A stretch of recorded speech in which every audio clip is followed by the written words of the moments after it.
Hi, it's Katrina. Number 10. Hidden Desert Tombs. Archaeologists in Iran recently came across a lost burial mound in Tepe Nakarechi. They had been searching for a place called the Seleucid Laodicea Temple underneath the town of Navahand. Instead of finding the ruins of the temple, they came across a hollow burial mound where a high-ranking individual was buried thousands of years ago. They just don't know who because nobody was found inside the tomb. The town of Navahand may look like any ordinary Iranian town today, but it was much more impressive and spectacular about 2,300 years ago. It was a major town during the reign of King Antiochus III of the Seleucid Empire in the 3rd century BC. He ruled over Syria and Iran, which at the time were all part of the Greek state called Seleucid. Back in 1943, archaeologists doing excavations here discovered a huge inscription with 30 lines of ancient Greek. The inscription was calling for the people of the city to obey all the laws of the new Hellenistic government. The inscription also mentioned the existence of the Laodicea Temple built by King Antiochus for his wife, Queen Laodicea. However, this mysterious temple remains lost to this very day because no archaeologist has ever been able to find it. And when researchers tried to find it recently, they ended up discovering an empty burial mound with nobody inside. Number 9. Demon Traps. Sardis is an extremely old city in Turkey, going back thousands of years. It's most famous because in the year 17 AD, the entire ancient city was devastated by a horrifying earthquake. The earthquake struck in the middle of the night, tore down all the buildings in the city, and it took them years to rebuild. When they did rebuild, they used charms and magic seals to prevent an earthquake from ever destroying their great city again. About a decade ago, in 2013, archaeologists were excavating some of these ancient buildings in Sardis. Specifically, they were looking at buildings that had been put back together following the earthquake. What they discovered were strange containers holding a variety of bizarre items. Each clay container had inside of it bronze tools, at least one eggshell, and a single coin. These peculiar objects would have been used 2,000 years ago in ancient rituals, specifically rituals to keep evil forces at bay. Archaeologists say this is a rare example of just how psychologically damaged the people in the city were who experienced the earthquake. They were so terrified that they created demon traps and then buried them under the foundations of their homes, hoping to catch any wicked entities before they could cause harm. According to archaeologist Elizabeth Raubold, the citizens of Sardis were burying strange things underneath their floors even before the earthquake. For example, archaeologists have found jars with puppy skeletons inside. It shows just how paranoid the Romans were and how obsessed they were with curses and spells. Number 8.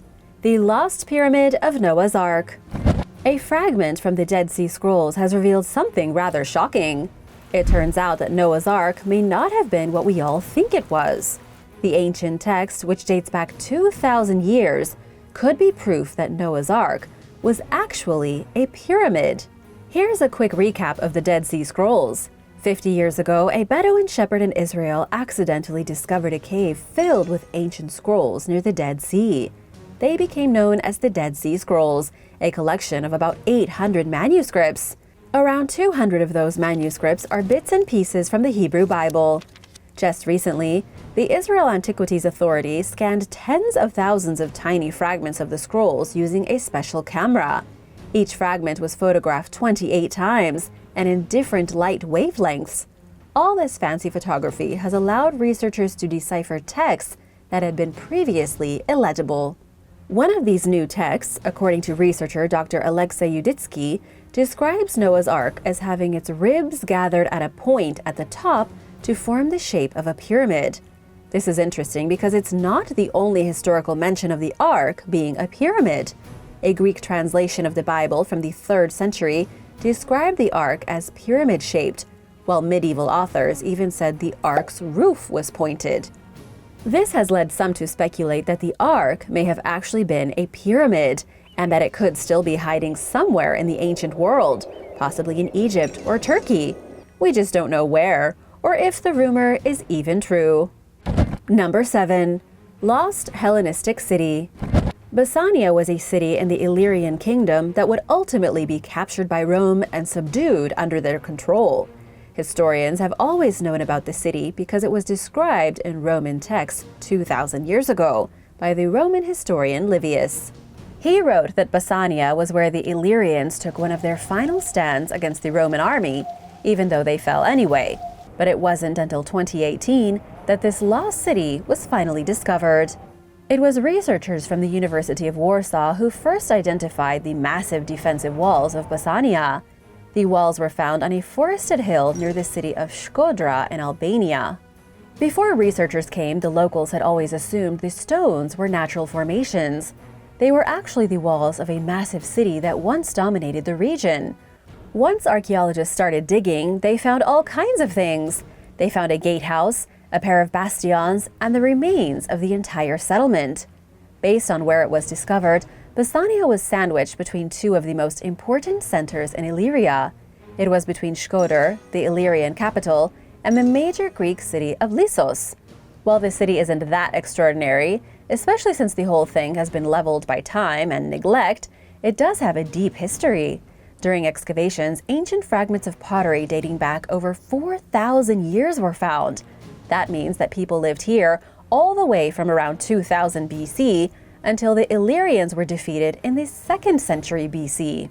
And now for number 6. But first, I wanted to give a big shout out to Mary Cook and Dar Golds. Thanks so much for watching and supporting Origins Explained. If you are new here, be sure to subscribe and join the Origins Explained family. Number 6. The Lost Cities of the Amazon.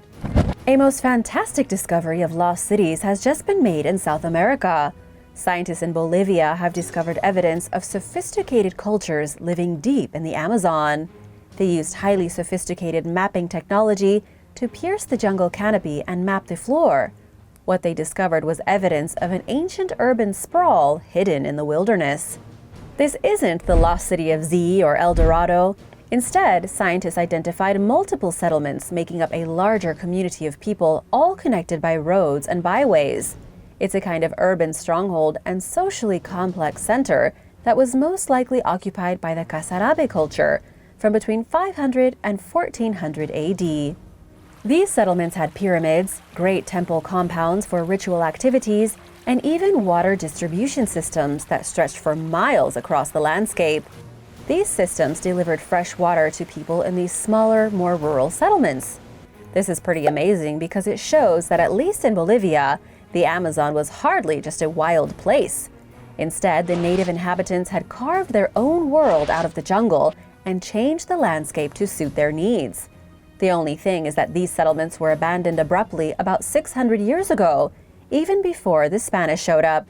Right now, nobody has any idea why. Number 5.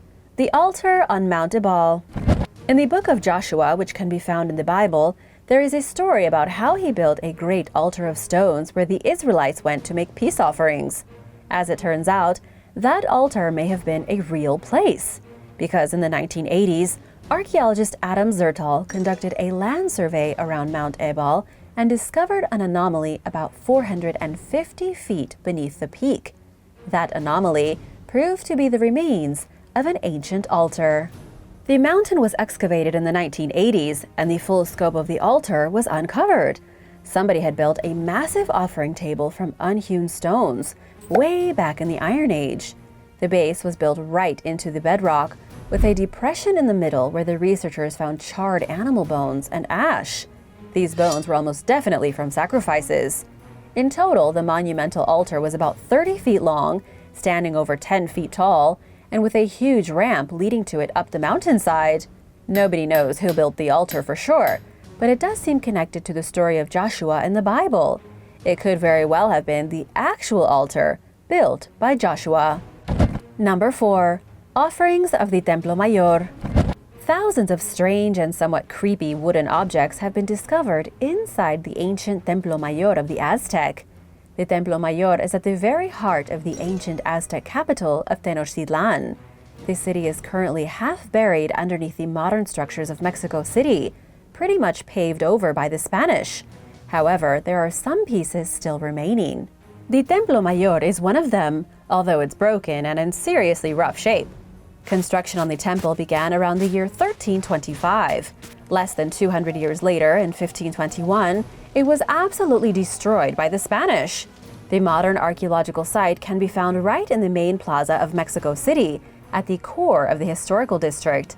In the Nahuatl language, the temple is called Teocalli, and it was dedicated to Huitzilopochtli, the Aztec god of war, and Tlaloc, the Aztec god of rain and agriculture. Researchers have uncovered over 2,500 wooden objects from underneath the ruined temple.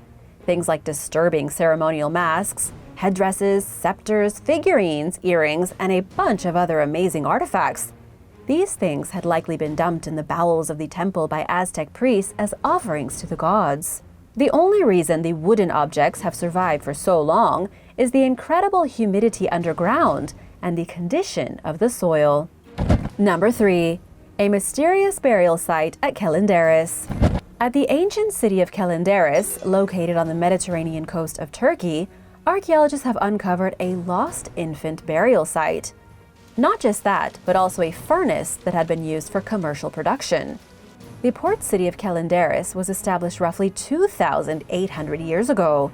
It's believed it was occupied by the Phoenicians first around the 8th century BC, then the Samans. It was eventually taken over by Rome around the 1st century. They invested heavily in infrastructure, and the Byzantines took over until it was captured by the Armenians in the 11th century, and then captured by the Turks in the 13th century, and it has remained with the Turks ever since. Excavations have been going on since 1987, and every year there are more and more discoveries. Over 150 tombs have been found thus far, and yet none of the tombs contained burial gifts. None except for the newly discovered infant burial site, which was positively bursting with artifacts. Researchers uncovered glass bracelets, inscribed ceramics, and much more. Even stranger is that the infants were all buried around a central child's grave, and researchers don't know why. The other interesting discovery at this little-known piece of lost Rome is the furnace. Researchers say it's about 1,300 years old and was used specifically for producing roof tiles. Number 2. The lost city under the Grand Canyon. There might just be a lost city hiding underneath the Grand Canyon. 1,486 feet down the canyon wall, there is supposedly a cave opening which leads down into the city. However, legend has it that there are no other ways into the city, only the single entrance hidden somewhere on one of the canyon walls, perhaps even already caved in and invisible, thereby sealing the city from daylight forever. This may sound like total nonsense, but there is evidence of such a thing dating all the way back to the early 20th century. There is an article in the Arizona Gazette dated April 1909 in which a man named G.E. Kincaid supposedly discovered the very entrance to the city under the Grand Canyon. He had been traveling the Colorado River by boat looking for minerals when he accidentally found the entrance leading to the subterranean cave. What he found inside is unbelievable. He described huge granaries, storehouses made from hard cement, dining halls, gray metal that looked like platinum, and a network of tunnels leading deeper into the earth. The place was so big it could have housed at least 50,000 people, and there were weird carvings on the walls that looked an awful lot like hieroglyphics. Some experts have suggested the city was built by the Egyptians, but that's hard to believe. In reality, if this underground city does exist, it was probably occupied by a Native American group. Number 1. Mysterious Ethiopian Church.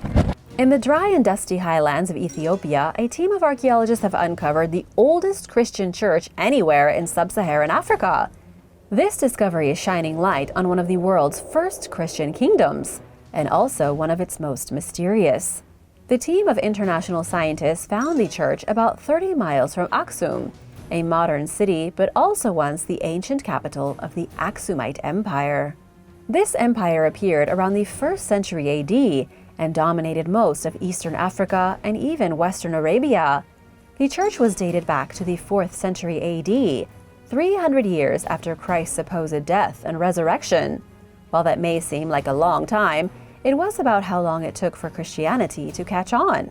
It was in the 4th century when Emperor Constantine legalized Christianity for the first time, then converted to a Christian on his deathbed in the year 337.